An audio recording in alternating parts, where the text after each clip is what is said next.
রাজ্যের নারী বিরোধী অপরাধ অব্যাহত। সরব প্রদেশ মহিলা কংগ্রেস।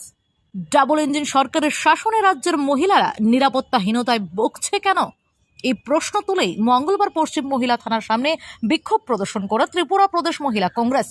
সম্প্রতি রাজধানীর বটতলা থেকে এক গৃহবধূকে অন্যত্র তুলে নিয়ে গিয়ে ওই দুই যুবক গণধর্ষণ এবং বাধারঘাট এলাকা থেকে এক নাবালিকা স্কুল ছাত্রীকে তুলে নিয়ে শ্লীলতাহানি। এই দুটি নারী গঠিত অপরাধের তীব্র নিন্দা জানিয়েছে ত্রিপুরা প্রদেশ মহিলা কংগ্রেস। এদিন রাজ্য মহিলা কংগ্রেসের এক প্রতিনিধি দল পশ্চিম মহিলা থানার পুলিশ আধিকারিকের সাথে দেখা করে অভিযুক্তদের গ্রেফতার এবং দৃষ্টান্তমূলক শাস্তি প্রদানের দাবি জানায়।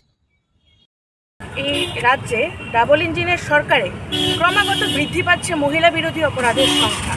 সেই রকমই গতকাল আমরা রাজ্যের একটি জনপ্রিয় পত্রিকার মাধ্যমে জানতে পারি যে বটতলা এলাকা থেকে এক গৃহবধূকে, 28 বছর বয়সী এক গৃহবধূকে দুজন যুবক তাকে তুলে নিয়ে গিয়ে তার সঙ্গে গণধর্ষণ করে এবং একই সময় আমাদের বটদোয়ালি বাধারঘাট এলাকায় একটি নাবালিকা মেয়েকে, ক্লাস 9-এ পড়া নাবালিকা মেয়েকে এক যুবক তুলে নিয়ে যায় এবং তার সঙ্গে শ্লীলতাহানি করে, তার গায়ে সিগারেটের ছেঁকা দেয় এবং দুটি কেসেরই মহিলা থানায় মামলা হয়। কিন্তু এখন পর্যন্ত অপরাধীদের বিরুদ্ধে কোনো রকম পদক্ষেপ গ্রহণ করেনি পশ্চিম মহিলা থানার পুলিশ এবং রাজ্যের পুলিশ প্রশাসন।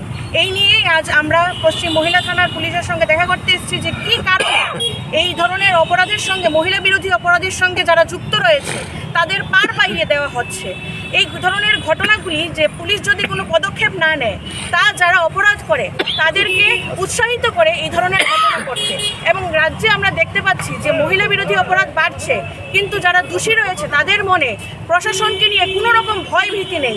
এই ধরনের ঘটনা যেন অতি সত্বর বন্ধ হয় এবং পুলিশ প্রশাসন যেন মহিলা বিরোধী অপরাধীদের কঠোর থেকে কঠোরতর শাস্তির ব্যবস্থা করে, এই দাবি নিয়ে আজ আমরা পশ্চিম মহিলা থানার সঙ্গে কথা বলতে এসেছি।